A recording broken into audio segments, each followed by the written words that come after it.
انا كنت لغه الامبراطوريه الرومانيه وكنت بحكم اوروبا كلها. الجيوش، الفلاسفه، القوانين، كلهم بيتكلموني. انا كنت في قرطبه وبغداد والقاهره واتحرقت مدني ولسه مكمل لحد النهارده. انا مش لغه دوله، انا لغه حياه، لغه صلاه، لغه قران. انا العربيه.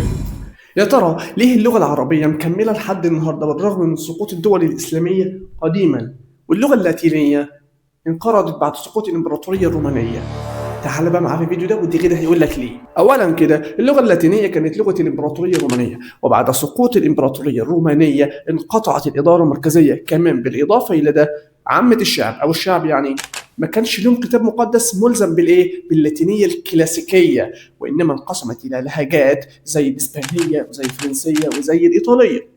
يعني كان النص المقدس على حسب لهجة كل بلد، في اسبانيا بالاسباني، في ايطاليا بالايطالي، وهكذا. ما كانش له نص ثابت يعني زي القرآن كده. نروح للغة العربية نلاقي إن القرآن ثابت منذ القرن السابع الميلادي، كلام ثابت ما اتغيرش ولا تم تحريفه والحمد لله. كمان لأن الصلوات الخمس يوميا بتكون بالفصحى.